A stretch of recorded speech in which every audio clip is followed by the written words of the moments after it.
component of our national agenda, and we will continue to recognize the role sports plays in nation building. As such, we're expecting that all sporting events with fans attending will be permitted once again in 2022.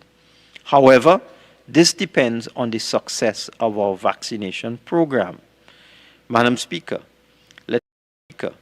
let me take this opportunity to thank and congratulate all our athletes who competed at the recently concluded Tokyo Olympic Games. They made us very proud and wish them great success in Paris 2024.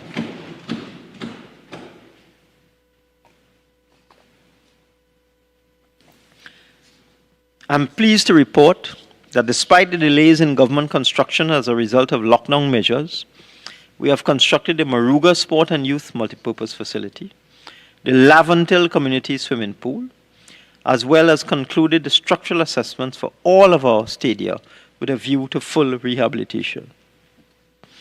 We have also upgraded numerous corporation grounds, including the Honeymoon Recreation Ground in El Dorado, the Aranguez Recreation Ground, and the Mon Diablo Recreation Ground.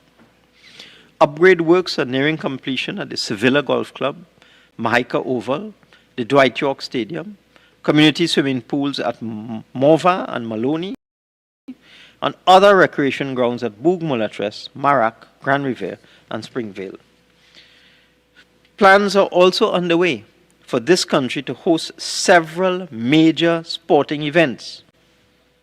The government has just approved the submission of a bid to host matches in January 2022 of the ICC Men's Under-19 Cricket World Cup, and we are considering the Trinidad and Tobago Cricket Board's interest in hosting some games during England's tour of the West Indies in February 2022.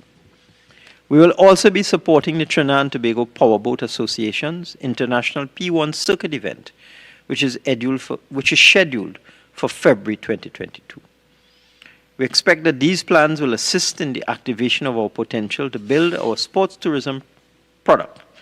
In addition, we continue to fund our athletes through an enhanced Elite Athlete Assistance Program. The Minister of Sport and Community Development will provide further details on our sporting program during the debate. Madam Speaker, the government is committed to creating an enabling environment that promotes youth participation in all aspects of sustainable development. In this context, over the period 2022 to 2025, we will build additional fit-for-purpose youth facilities, including youth development and apprenticeship centers, and an expanded network of non-residential youth development centers, which will play a critical role in encouraging positive youth development. The government is also considering the establishment of a national service complex at available facilities in South Trinidad. This new national service complex will provide a venue to facilitate an integrated, coordinated, youth-centered delivery system to address both the current and emerging needs of young people. The facility will be used as a venue for the government's military-led programs, as well for the skills training aspect for trainees at the youth development and apprenticeship centers. In addition, this national service complex will include a transition home that will provide accommodation and social services to young persons who were wards of the state and left community residences at the age of 18. The main objective of the transition home is to equip young people with the necessary skills and tools needed to become independent, productive individuals.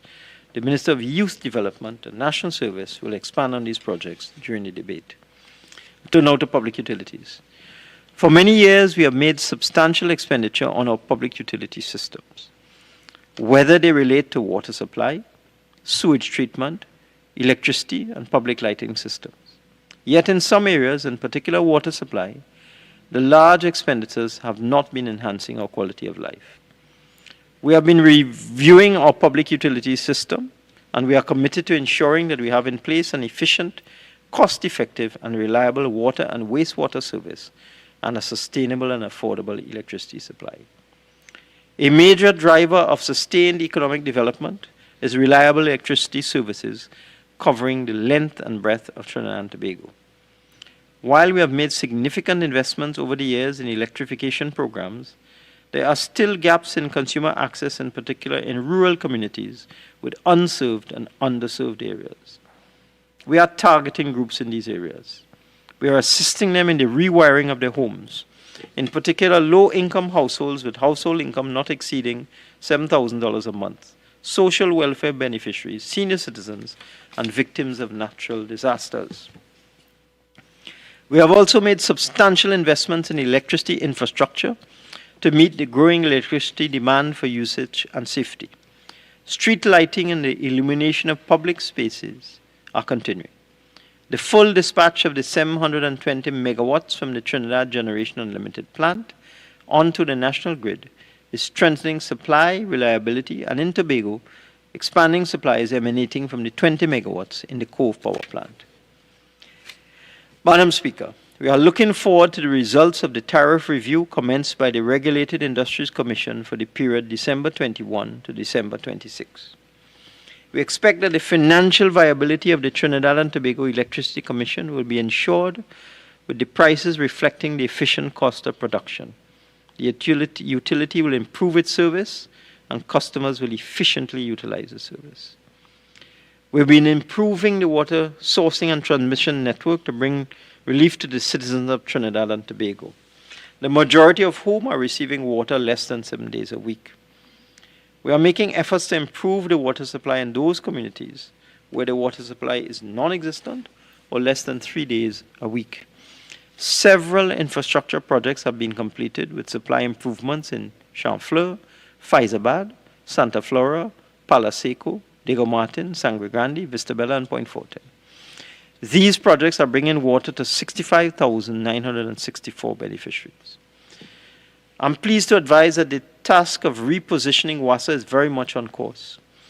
The Board of Commissioners is in the final stages of completing a transformation plan to establish WASA as a modern, technology-driven water management company that efficiently delivers water and wastewater services to the population.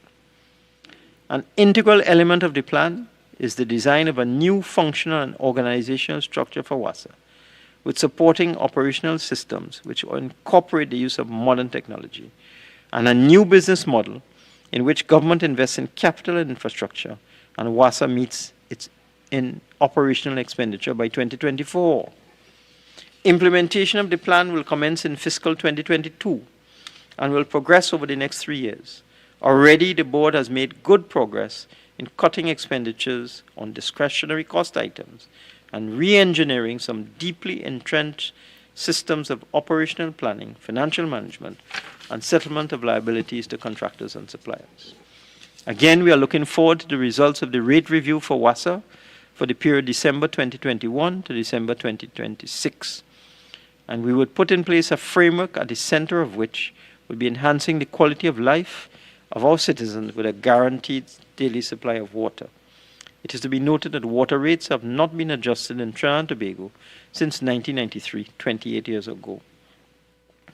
With respect to the public service, Madam Speaker, I'm pleased to announce that we are moving to settle outstanding wage negotiations in the public service.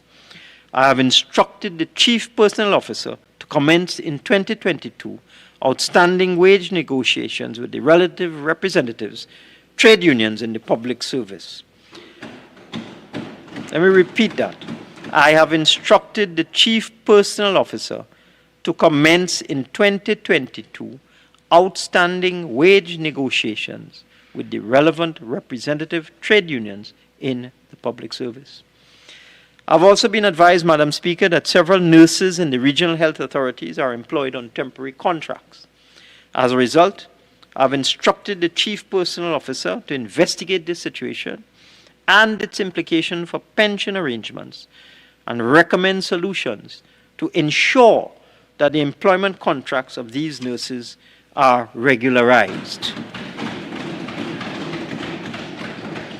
I expect that this exercise will be completed by the end of December 2021. Madam Speaker, the issue of pensionable service for daily rated workers has been long outstanding. To resolve this situation and put the service of these daily rated workers on a pensionable basis, I propose to finalize the arrangements for the daily rated pension plan in 2022. Expressions of interest for suitable consultants to implement this plan have already been received and evaluated, and a request for proposals will be issued shortly. Energy. Madam Speaker, we are an oil and gas producing country, but we only fully commercialized gas resources in the 1980s. We are committed to reducing our dependence on oil and subsequently gas in our drive to diversification. This being a central goal of successive economic plans since the release of the first one in 1969. We are well aware of the reasons being advanced for diversification. We wish to develop a non-oil sector and to lower oil financial dependency, creating in the process a viable non-oil modern economy that can sustain relatively high levels of income. But the volatile nature of oil and gas revenues has created instability in our growth, income, and employment. As prices fluctuate, there are concomitant effects for export revenues and public finance. Indeed, the rise and fall in export revenues and public finance give rise to the public policy objective of the requirement for a more diversified economy. In this framework, a more diversified export and tax base become less susceptible to the vagaries of the international commodity market. Madam Speaker, despite this objective of diversification, our oil and gas economy, like many others in the global economy, has not been successful at diversifying fully. There are public policy dilemmas for which there is no easy answer. And for this reason, I am of the view that the energy sector should not only be seen as part of the problem, but also part of the solution. I am convinced that a well-functioning energy sector can be a durable source of advantage to the producers, providing in the process some of the capital and knowledge we can support more diversified growth. The energy sector, bringing a wide range of technologies and resources into play, could contribute significantly to the development of a more productive, innovative, and sustainable economy. In pursuing this objective, we will take steps to ensure that greenhouse gases are appropriately reduced from such energy activity under our Paris commitments. Our economic reform agenda is closely tied to developments in the energy sector from which substantial export revenues and public financial resources are being derived for financing growth and development. We are ensuring adequate investment in upstream activity based on the current work program of the major oil companies. The agreement with Shell would lead to $945 million in enhanced revenues, US, over the period 2018 to 2027, and incremental revenues of US $118 million annually based on a new LNG marketing arrangement. The agreement with BP resulted in an interim agreement for Atlantic Train 1, the extension of the Southeast Galeota license, and the settlement of the gas royalty issue and NGC domestic gas shortfall. The government realized a payment of US $71 million for this. The gas sales agreement between Shell and NGC includes a tranche of gas at preferential price for the Trinidad and Tobago Electricity Commission. 9 exploration wells in 9 deepwater blocks have been drilled by BHP. The Ruby project will provide BHP with an opportunity to deliver value by producing 138 billion cubic feet of resources in the Ruby and Delaware reservoirs by increasing production by 10,000 barrels per day in 2022. Shell's exploration is expected to produce 240 million standard cubic feet per day at Barracuda in 2021 and 250 million standard cubic feet per day at Colibri in 2022. BP has produced 350 million standard cubic feet per day in 2020 at Angeline and is expected to produce in 2021, ahead of schedule, 276 million standard cubic feet per day at Savannah Matapapat. In 2023, 135 million standard cubic feet per day are expected at Ginger Field, and in 2024, 150 million standard cubic feet at Jasmine. Touchstone Primera Oil and Gas, Ottawa, has drilled 2 exploration wells with discoveries in both Coho and Cascadura. De Novo is producing 475 barrels of condensate per day from the Iguana field and is expected to produce 30 million standard cubic feet of gas from the Zandali field in 2022. EOG is projected to expand its production by about 100 million standard cubic feet per day over the period 2022 to 2025 from several projects. As a result of all of this, Madam Speaker, we are stabilizing our oil and condensate as well as gas production. Natural gas production, which decreased in 2020, is projected to rise in 2021 to 2.77 billion standard cubic feet, and in 2022 to 3.37 billion standard cubic feet, and thereafter to stabilize at 3.6 billion standard cubic feet. Oil and condensate production decreased from 725,000 barrels a day to 56,481 barrels per day in 2020, from 2016 to 2020. But since then has been increasing and is projected to reach 64,000 barrels per day by the end of 2021, further increasing to 86,000 barrels per day in 2022, stabilizing thereafter at around that level in the medium term. That's oil and condensate production. We intend to use natural gas, Madam Speaker, to support diversification. The NGC CNG Company Limited has facilitated the conversion of vehicles to CNG use and the construction of CNG gas stations. As of June 21, we have on the road 15,300 converted and OEM CNG vehicles, and we now have 15 refueling stations with CNG capability available to the general public. Renewable energy will be incorporated into the local energy supply grid in the near future. We have approved a consortium comprising BP, Shell, and Lightsource, BP-TT as the preferred bidders for the 112.2 megawatt solar photovoltaic project. We expect that construction will commence in 2022 on the 2 solar photovoltaic plants through build, own, operate schemes, which are intended to feed power onto the national grid with 92.2 megawatts solar photovoltaic at Couva and 20 megawatt solar photovoltaic at Trin-City. This project is being brought in at a cost of US $100 million, and we are also developing a pipeline of projects aimed at increasing our renewable energy output. We are phasing out the subsidized consumption of fuels with appropriate safeguards for vulnerable groups. We are putting in place a pricing reform agenda that could lead to enhanced energy efficiency with significant fiscal benefits. In September 21, BP outlined its continuing interest in Trinidad and Tobago when, on the occasion of the initial production from the Matapal development, the president of the company pointed out, natural gas will play an important role in the energy transition and to the economy of Trinidad and Tobago for decades to come. We are committed to a strong energy future in Trinidad and Tobago, and this project plays a critical role in delivering that.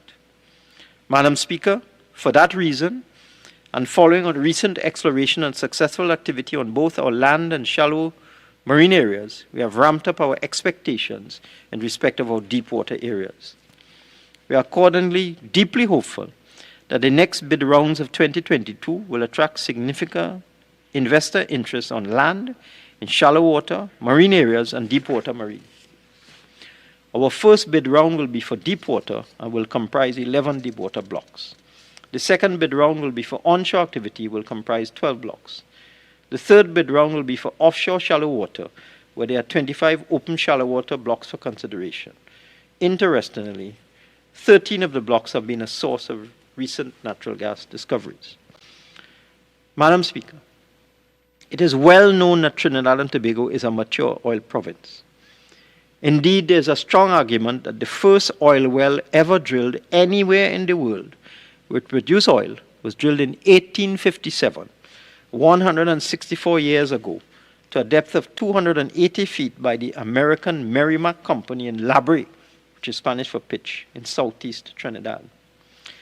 For some time now, we have been advised that we should review our energy taxation regime to remain competitive, especially because of recent significant oil finds in neighboring countries. It goes without saying that discovering, developing, exploiting, and decommissioning an oil or gas field can cost hundreds of millions of dollars and take decades. Oil fields are unique and expensive investments, therefore. Furthermore, the costs involved in developing an oil and gas field are largely incurred at the beginning of the project before the earning of any income, and are thus sunk costs. These facts, Madam Speaker, are central to the development of tax policy in the energy sector. Since at the beginning of an oil or gas field development project, there's significant uncertainty as to the outcome. That is, there is no guarantee that oil or gas will be found in commercially viable quantities. If investors believe that the balance between risk and reward is unfavorable, that is, that the taxation regime is skewed in favor of the government, not fair, not economically feasible, or that the government may capriciously reverse incentives and eliminate tax concessions, they will simply not participate. In that context, Madam Speaker, in collaboration with the Ministry of Energy and Energy Industries, the Ministry of Finance will very shortly conduct a comprehensive review of our oil and gas taxation regime to ensure that Trinidad and Tobago remains an internationally competitive hydrocarbon province. We intend to review the appropriateness in today's environment of our three main petroleum taxes, namely petroleum profits tax, also known as corporation tax in this sector, supplemental petroleum tax, and royalty, both onshore and offshore, in the deep water and shallow water, for large and for small producers. We shall also examine the relevance of the existing suite of fiscal incentives, licensing regimes, and production sharing contracts in terms of providing sufficient motivation for oil and gas companies to bid for blocks and engage in exploration and production, while at the same time ensuring that the citizens of Trinidad and Tobago get their fair share of revenues from our natural resources. Simply put, Madam Speaker, oil or gas in the ground is of little practical use to anyone. It must be produced and sold profitably, and the profits derived from its sale shared equitably to have any intrinsic value. Safety and security. The security of our country and our citizens, as well as the protection of our national interest, is at the core of our national security agenda. We have been able to establish a secure Trinidad and Tobago in which our citizens can enjoy their fundamental rights and freedoms and participate actively in nation-building activities. This notwithstanding, we have been facing several emerging threats, including human trafficking, smuggling of illicit products, drug trafficking, and a wide range of internal criminality driven by community gangs. We have been combating these threats. We have focused on a multi-agency approach aimed at improving coordination and collaboration among security agencies, all of which we have reformed and strengthened and provided with advanced technologies and online platforms. We will continue undertaking these measures to ensure the security of our citizens and the protection of our interests. We are strengthening our border control and maritime capacity and bolstering our offshore capability. In July of 2021, 2 new Cape-class patrol vessels joined our fleet of Coast Guard vessels. They would be able to travel longer distances and remain outside for longer periods.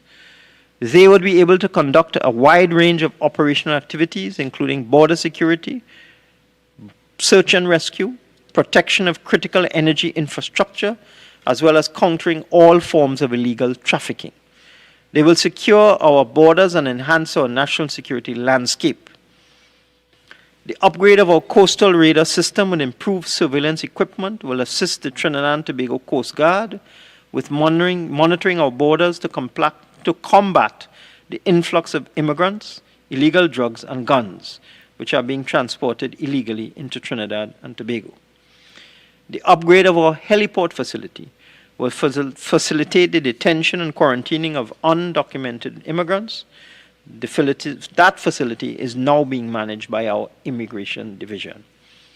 And re-registration for Venezuelan nationals residing in Trinidad and Tobago has been completed, with 13,800 of these persons submitting re-registration forms.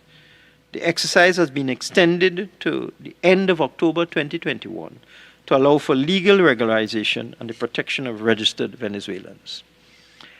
We are advancing technology usage across all national security services with full digitization of our service divisions, thereby improving the efficiency of operations and tracking the movement of evidence. We are creating purpose-built spaces. The integrated logistics support facility at the heliport base Chagaramas will provide the Trinidad and Tobago Coast Guard with the necessary infrastructure to conduct effective repairs and maintenance of its vessels. New fire stations at Pinal, Roxborough, Tobago, Point Fortin, and Mayaro are providing an increased measure of public safety services for households, schools, and businesses, as well as existing oil and gas infrastructure. We're improving the security apparatus at the Golden Grove Prison with the installation of security perimeter fencing, alarm systems, and a CCTV system. Upgrade works at the Remand Yard Prison are continuing. We have endeavored to adopt and sustain a multi-tiered approach to the lines of security. We have made our national safe, and going forward, we will set aside continuous resources to build the capacity of all the units in our security sector and ensure that our youth is fully protected. The Minister of National Security will give further details in his presentation.